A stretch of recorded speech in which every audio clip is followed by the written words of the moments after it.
Quand le pouvoir vacille, ce n'est pas un fracas, mais un craquement sec, presque intime, qui bouleverse l'histoire. Cette nuit-là, au Bénin, ce craquement n'a pas seulement secoué Porto Novo. Il a traversé le golfe de Guinée, annonçant la chute soudaine de Patrice Talon, dernier pilier pro-occidental sur l'Atlantique africain. Patrice Talon, longtemps perçu comme l'encre de l'Occident et l'adversaire acharné du courant souverainiste sahélien, a vu son règne s'effondrer en moins d'une nuit. Une opération militaire chirurgicale a frappé avec une précision glaciale les centres névralgiques du pouvoir, la présidence, la radio nationale, les axes stratégiques. À l'aube, la population découvre abasourdie que le patron du Bénin n'est plus. Mais la véritable onde de choc ne réside pas dans la rapidité du coup, mais dans ce qu'il dévoile. Car dans l'ombre du bureau présidentiel, les militaires en tombent sur des documents classés top secret, échanges fiévreux avec des conseillers étrangers, stratégie pour contenir l'influence montante du Burkina Faso, plan pour bloquer la poussée sahélienne. Ces preuves, brandies comme des trophées, révèlent que le putsch n'est que la partie émergée d'un affrontement géopolitique bien plus vaste. Ce qui s'effondre, ce n'est pas seulement un homme, mais tout un axe stratégique.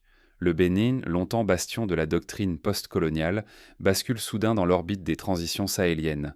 En quelques heures, la dernière digue côtière cède. Une révolution idéologique et stratégique déferle jusqu'à l'Atlantique. Réduire l'événement à un simple putsch serait une erreur. Ce qui vacille, c'est un modèle de pouvoir hérité de plusieurs décennies de dépendance. Pour l'Afrique, c'est le signal d'un basculement. La recomposition des rapports de force, la possibilité d'un nouvel équilibre ou le risque d'un nouveau piège. Plongeons dans les racines invisibles de ce séisme qui a ébranlé bien plus que le Bénin. Toute la région retient son souffle. À quoi ressemblait, la veille encore, le système Talon ?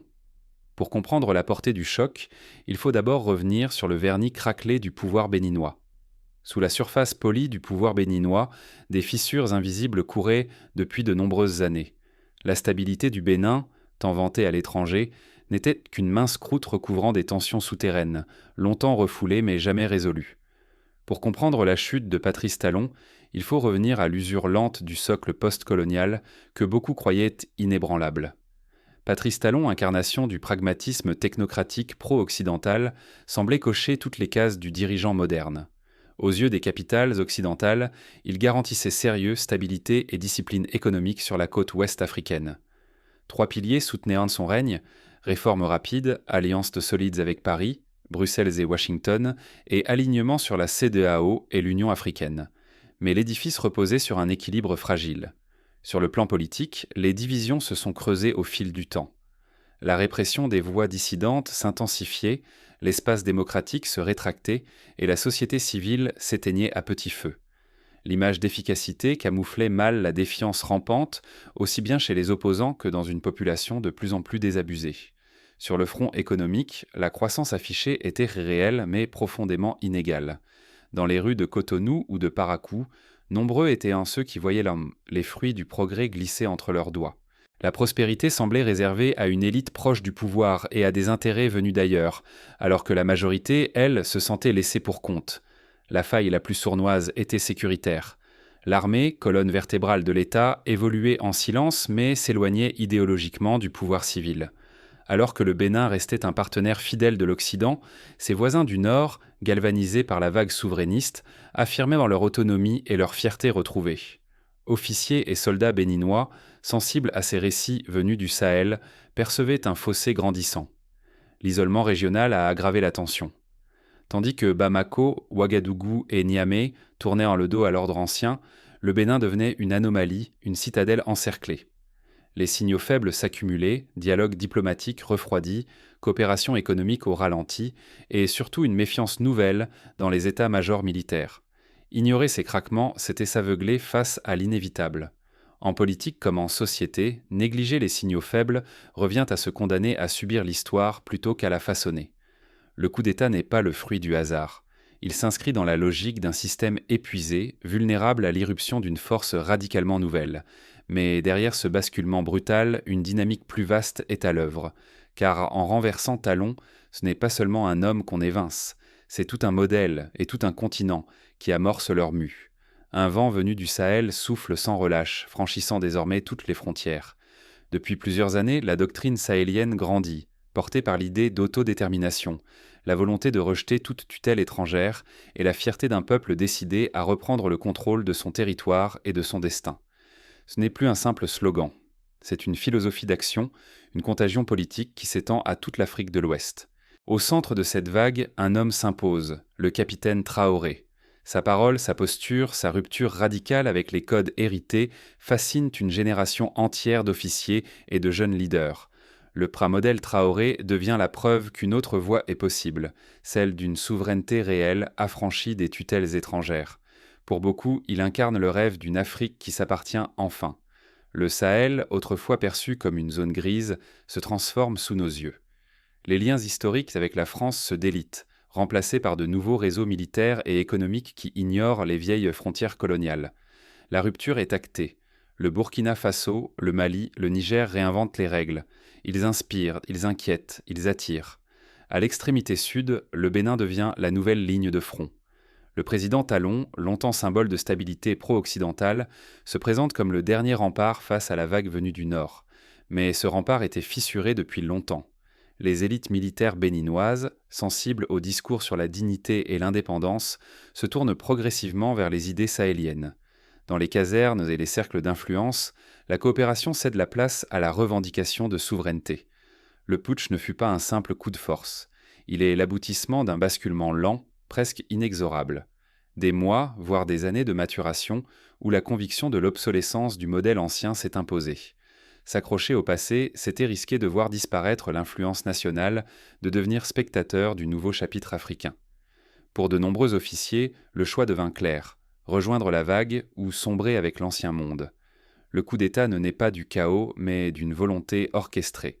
L'opération fut menée avec une précision clinique, à l'image des précédentes prises de pouvoir sahéliennes. Neutralisation rapide des centres de décision, silence imposé aux médias d'État, message à la nation évoquant refondation et honneur retrouvé. En quelques heures, le Bénin bascule, non dans l'inconnu, mais dans la continuité logique d'un mouvement régional impossible à endiguer. À l'aube, le paysage politique est redessiné. Talon devient l'incarnation de l'ancien monde, celui qui n'a pas su entendre la revendication de souveraineté. Pour la nouvelle génération d'officiers, c'est un avertissement. Refuser le changement, c'est s'exposer à l'effacement pur et simple de la voix nationale. Mais cette victoire idéologique ne se limite pas au Bénin. Elle révèle surtout l'accélération d'une recomposition profonde, où la doctrine sahélienne ignore désormais les frontières. La question n'est plus de savoir qui tombera ensuite, mais comment cette nouvelle architecture du pouvoir s'installera durablement, et quel sera le sort des puissances extérieures, désormais privées de relais solides. Pourtant, derrière l'apparente unité de la vague sahélienne, des failles se dessinent déjà. Les choix stratégiques à venir détermineront si ce nouvel ordre tiendra ses promesses ou sombrera dans l'instabilité. Quand la digue rompt, c'est tout un continent qui retient son souffle. À l'aube du renversement de Patrice Talon, le Bénin se réveille au cœur d'un séisme qui déborde ses frontières. L'onde de choc traverse l'Afrique de l'Ouest, bouleversant l'ordre établi. La dernière barrière côtière du modèle français vient de s'effondrer, emportée par la poussée irrésistible des doctrines sahéliennes. Pour Paris, la chute du Bénin fait figure de débâcle irréversible.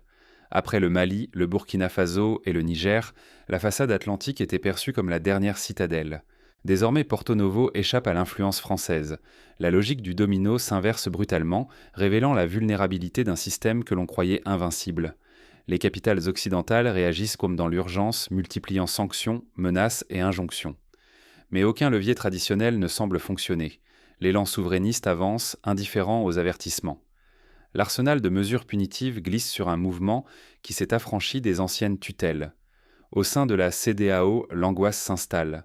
Déjà fracturée par les crises sahéliennes, l'organisation se retrouve impuissante. Certains prônent la fermeté, d'autres redoutent l'embrasement régional. L'impasse est totale. La peur d'une contagion vers la Côte d'Ivoire, le Togo ou le Ghana fait planer une menace diffuse sur toute la sous-région. Pour le Bénin, le vertige est immédiat. Devenu la frontière vivante entre deux mondes, le pays fait face à une pression inédite. Inventer un nouvel équilibre sans sombrer dans le chaos. L'incertitude ronge. La menace d'un effondrement économique et sécuritaire pèse lourd, mais une fenêtre de renouveau politique s'entr'ouvre, fragile et précieuse. Une question cruciale hante désormais les débats.